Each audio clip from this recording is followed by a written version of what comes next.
देखिए फिर इस बार हम चुनाव जीत के आ रहे हैं। सभी मेरे जनता लोग जो है से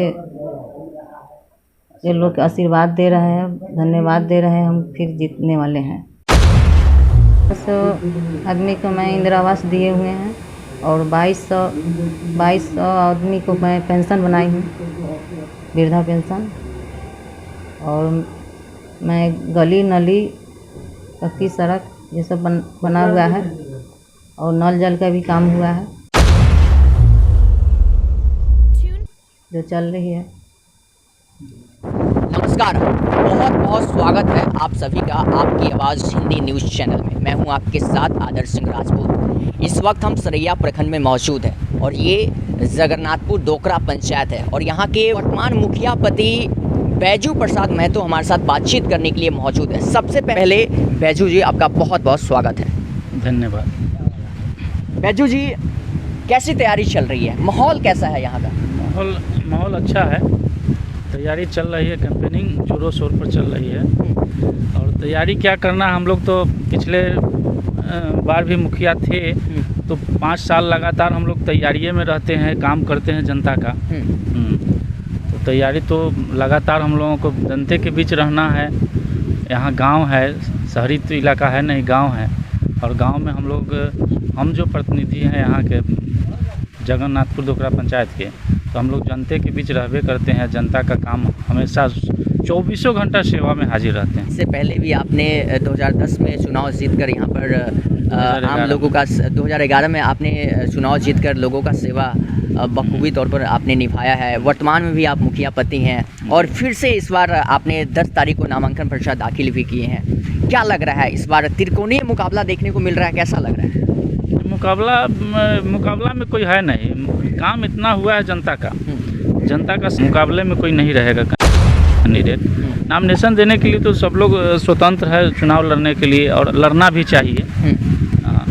चाहिए। इसलिए चुनाव में हमारे प्रतिद्वंदी हैं 10-11 कैंडिडेट, लेकिन लड़ाई में कोई नहीं टिक पाएंगे काहे कि जनता का स्नेह हमारे साथ है।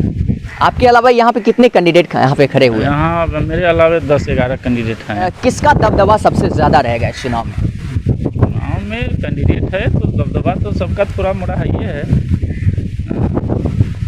तो इस बार क्या कहना चाहेंगे, क्योंकि त्रिकोणीय मुकाबला हो रहा है और जगह जगह जो है चुनाव प्रचार भी तेज होते दिख रहा है। बस 29 सितंबर को जो है मतदान होने हैं। क्या लग रहा है इस बार माहौल यहाँ का इस बार कैसा है? माहौल अच्छा है। माहौल हमारे पक्ष में है। हमारी अभी वर्तमान मुखिया संजू कुमारी हैं, उनके पक्ष में माहौल है। और यहाँ के जनता जो है सो बेटी और बहू का दर्जा दिया है, तो माहौल अच्छा है।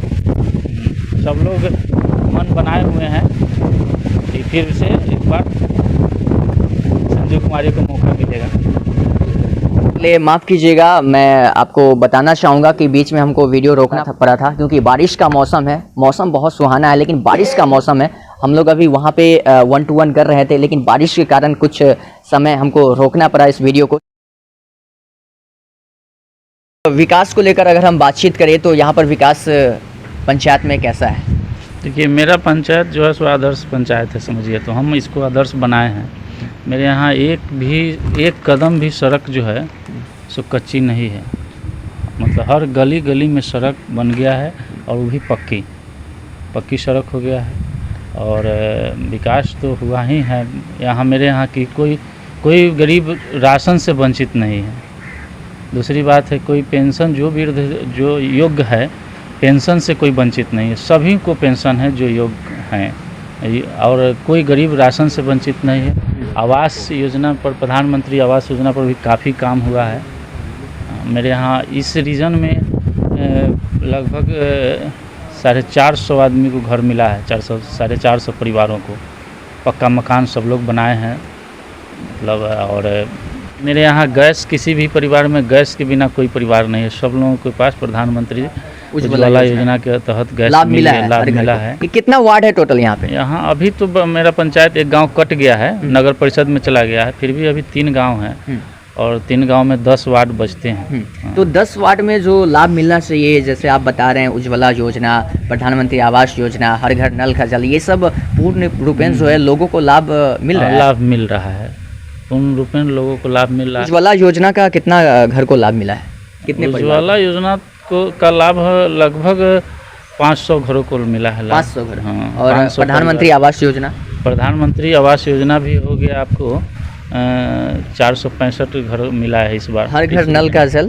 पहुंच गया। हर घर नल का जल पहुंच गया। ऐसा कोई वार्ड तो नहीं जो मतलब टंकी बना दिया गया है, 100 पीस में रंग पेंट उसको कर दिया गया है, और जब पाइप थ्रू वो गांव में पूरा वार्ड में कर दिया गया है, लगा दिया गया, लेकिन पानी नहीं आता हो। मेरे यहाँ बिजली की समस्या है, जो विकट समस्या है। बिजली की समस्या की वजह से मेरे यहाँ कई नल जल जो है सो बाधित चल रहा है। कौन कौन से वार्ड में ऐसे वार्ड अभी जो है बिजली की समस्या, जैसे देखिए 12 नंबर 13 नंबर वार्ड है, वहाँ सब चीज़ हो गया है, और बिजली 2 दिन जो है सो वोल्टेज रहता है, 2 दिन नहीं रहता है, इसी वजह से नहीं चल रहा। वोल्टेज के प्रॉब्लम है, यानी बिजली भी है लेकिन ट्रांसफार्मर नहीं रहने के कारण वोल्टेज, एक गांव में एक ट्रांसफार्मर रहने से वोल्टेज का प्रॉब्लम रहता है, और इसके वजह से नल जल थोड़ा बाधित। यहाँ पे मनरेगा पे काम हुआ है?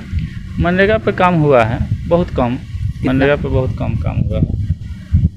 यहाँ रोड मैप कैसा है? रोड मैप है कि आगे काम तो करना ही है मनरेगा पर भी। देखिए बांध उंध बनवाना है जो बाढ़ का समस्या से निजात पाने के लिए। हाँ। यहाँ पे मनरेगा पे कितना काम हुआ है? मनरेगा पर ज़्यादा काम नहीं हुआ है, ज़्यादा फोकस मनरेगा पर नहीं था, क्या है कि अब पेमेंट की प्रक्रिया बहुत जटिल है मनरेगा में। अच्छा। कोई भी लाभुक जो है सो अब जैसे पशु शेड बनाना हुआ, अपने से बनाते नहीं हैं, और जो बनाए वो लोग एक साल से फंसे हुए हैं, उनका पेमेंट नहीं हो पा रहा है। तो पेमेंट की समस्या है, इसलिए जो है सो मनरेगा पर बहुत लाभुक का मतलब ज़रूरत तो है, लेकिन काम नहीं करा पाते हैं। क्या है कि देखते हैं कि बगल वाले काम करा करके 1 साल 1.5 साल से फंसे हुए हैं, पेमेंट नहीं हुआ है, तो बगल दूसरे लोग कम इच्छा रखते हैं। ठीक है बैजू जी, कुल 11 चरणों में बिहार में चुनाव होने हैं, द्वितीय चरण में चुनाव होने हैं आपका, तो क्या लग रहा है इस बार आपका मुद्दा क्या रहेगा? मुद्दा रहेगा जनता का कुछ काम बाकी रह गया है। जैसे पिछले 2 टर्मों में जो काम हुआ है उसमें कुछ काम जो है सो, जैसे प्रधानमंत्री आवास योजना में कुछ गरीब लाभुक जिसको ज़रूरत है आवास की, उनका नाम नहीं जुट पाया है सरकार की इसमें कमी के कारण। हम लोग तो काफ़ी उसमें मेहनत किए हैं, हम लोग तो डीएम साहब से कई बार मिले हैं। जो गरीब है उसका नाम मतलब है प्रधानमंत्री आवास योजना में नहीं जुट के आया। जो जनगणना में कुछ गड़बड़ियाँ रह गई थी उसके वजह से फिल्टर सूची जो दिया गया विभाग के द्वारा हम लोगों को, उसमें बहुत हम लोग उसका अवलोकन किए तो देखे कि बहुत ऐसे गरीब लाभुक हैं जिनका आवास सूची में नाम नहीं। तो उस नाम को जोड़ने के लिए 2016 से हम लोग प्रयासरत हैं, और अभी तक सफलता नहीं मिली है। हम लोग विभागीय मतलब डीएम साहब से कई बार मिले, डीडीसी साहब से मिले, उसके बाद यहाँ तक कि हमारे स्थानीय सांसद महोदया से भी लोकसभा में क्वेश्चन करवाए हैं, लोग लोकसभा में मुद्दा उठवाए हैं, और हमारे मुजफ्फरपुर के सांसद अजय निषाद से लेटर दिलवाएं भारत सरकार के ग्रामीण विकास मंत्री को, लेकिन पोर्टल जो है ना सो खुला नहीं, इसके वजह से नाम नहीं जुट पाया। मुजफ्फरपुर ज़िला वंचित रह गया है। ऑल बिहार हुआ लेकिन मुजफ्फरपुर ज़िला जो है सो वंचित रह गया। इसके पीछे कारण है कि उस समय जो है सो डीएम सोहेल साहब थे, और सोहेल साहब डीएम थे उस समय, और आवास सहायक लोगों को सस्पेंड कर दिए, सब पूरा जिला भर के आवास सहायक। तो इसी वजह से नहीं जुट पाया उस समय। जगह जगह आप देख ही रहे हैं, पंचायत इलेक्शन में वादे तमाम होते हैं, बट अगर ग्राउंड पर देखने को कम ही मिलता है। लगभग ग्राउंड पर जो विकास होना चाहिए वो कम मिलता है। तो यहाँ के दशा और दुर्दशा के बारे में क्या कहना चाहेंगे आप? देखिए यहाँ सब चीज़ ठीक ठाक चल रहा है, थोड़ा बाढ़ की समस्या है। जैसे बाया नदी है हमारे पंचायत से गुजरी हुई है, और झाझा नदी, दोनों नदियों के बीच में मेरा पंचायत पड़ता है।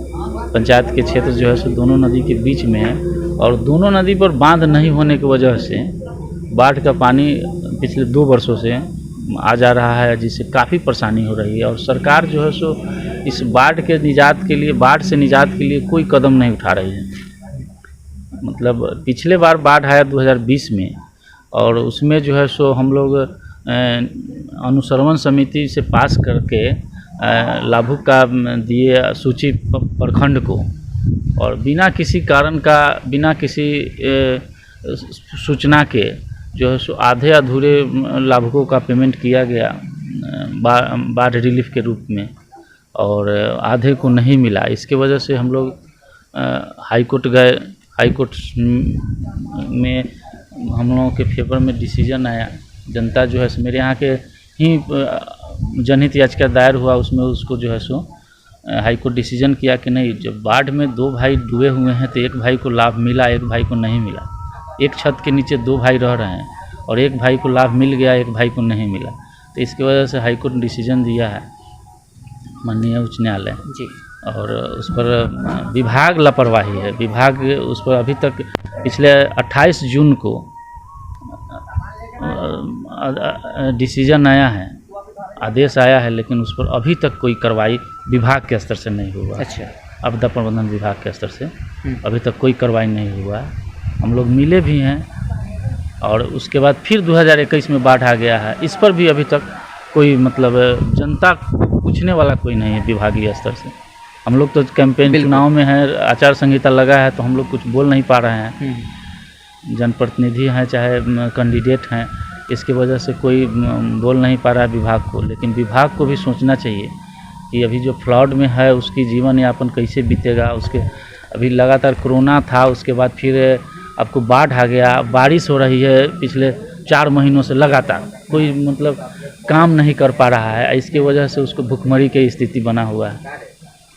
क्या लग रहा है बैजू जी, पिछले आप 10 वर्षों से लगातार पद पे बने हुए हैं, वर्तमान मुखिया हैं यहाँ पे जगन्नाथपुर के, तो आपको क्या लग रहा है कि क्या कमी रह गई आपकी पंचायत में, जो हम इस बार फिर हमें को पब्लिक अगर इस पंचायत से मुखिया बनाएंगे, पद पे बैठाएंगे, तो हम इस क्षेत्र में जो है बहुत सारे ऐसे कमी होंगे उनसे उसको हम दूर करेंगे। क्या कमियाँ रह गई है?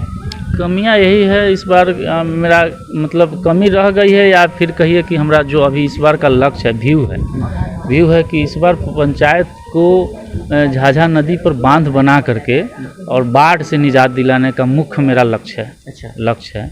और दूसरा लक्ष्य है कि विभागीय स्तर पर मतलब पदाधिकारियों को और सरकार को जगा करके कुछ जो वंचित लाभुक रह गए हैं, आवास से वंचित जो रह गए हैं, उनको आवास का लाभ दिलवाना।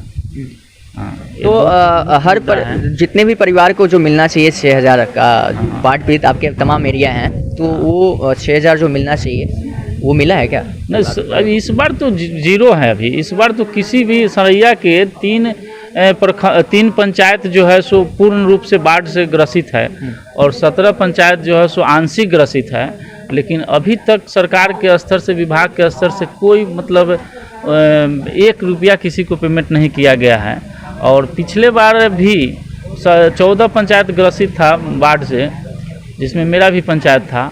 लेकिन हम लोग लिस्ट दिए थे 2700 लोगों का, पूरा कैंप मतलब आम सभा करके उसमें पास करवाए थे 2700 लोगों का लिस्ट, और उसका नतीजा हुआ कि 1263 लोगों को ही भुगतान किया गया सरकार के द्वारा, और 1200-1250 लोगों को जो है सो मतलब भुगतान हुआ ही नहीं। उसका कोई मतलब लिखित, प्रखंड को जिला से कोई लिखित निर्देश नहीं था, और प्रखंड के पदाधिकारी कहते थे, अंचल अधिकारी, कि हमको जिला से निर्देश है कि 10,000 लाभुक को पेमेंट करना है सरैया ब्लॉक में। और आवेदन जो है सो 18,000 आवेदन था, 8,000 लाभुक जो है सो वंचित रह गए पिछले बार। इसी वजह से हम लोग के यहाँ एक जो समाज सेवी है वो हाई कोर्ट भी गए, हाई कोर्ट जा कर के उसका डिसीजन भी आया, लेकिन उस पर अभी तक कोई विभागीय लापरवाही इसको कहा जाए। तो चलते चलते एक आखिरी और लास्ट सवाल हम आपसे ये जानना चाहेंगे कि आप जब इस क्षेत्र से जीत कर आएंगे तो आपका पहला कदम कौन सा होगा? पहला कदम होगा कि अभी तो बारिश ख़त्म होगा, तो पहले तो है कि बाढ़ से निजात दिलाने का मुख्य मेरा फोकस है अभी इस बार, कि पंचायत को बाढ़ से काफ़ी परेशानी होती है। बाढ़ में मतलब घर छोड़ करके लोगों को सड़क पे रहना पड़ता है, खुले आकाश के नीचे। और इस बार तो बारिश इतना भयंकर हुआ है, रोज़ प्रतिदिन बारिश हुआ है, इससे काफ़ी परेशानी हुआ है जनता को। तो बाढ़ से आप महत्व है कि इस बार जो है सो बाढ़ से निजात के लिए हम झाझा नदी पर बांध बनाने का सोच रहे हैं। हाँ। आपकी आवाज़ न्यूज़ चैनल से बातचीत करने के लिए आपका बहुत बहुत शुक्रिया। धन्यवाद, और पंचायत की जनता को भी धन्यवाद। चलिए, तो ये थे हमारे साथ बैजू जी। बारिश में पूरा माइक भीग रहा है जी।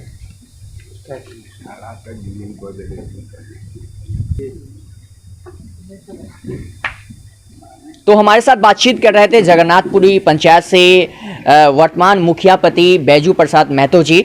आपने सुना कि वादे बहुत सारे होते हैं लेकिन ग्राउंड पे काम कम ही देखने को मिलता है, लेकिन बैजू जी का कहना है कि इस क्षेत्र से अगर हम फिर से हमको जनता पद पे बैठाते हैं, मुखिया चुनकर लाते हैं, तो इस बार जो है जितने भी बाढ़ पीड़ित क्षेत्र है, बाढ़ एरिया है, चाहे वो पुल का निर्माण ना हुआ हो, तो उस क्षेत्र में हम विशेष ध्यान देंगे और विकास कार्य हम फिर से तेज गति पर पटरी पर लाने का प्रयास करेंगे। तो फिलहाल बने रहे हमारे साथ। अब हमारे साथ जुड़ चुकी हैं जगन्नाथपुर दोकरा पंचायत से वर्तमान मुखिया संजू कुमारी। सबसे पहले आपका स्वागत है संजू जी। Thank you. संजू जी, जो लड़ा नहीं, कहते हैं कि जो लड़ा नहीं वो जीता नहीं। आप वर्तमान में मुखिया हैं और फिर से रन में कूद पड़े हैं, क्या आज कहना चाहेंगे? क्या कहना चाहेंगे?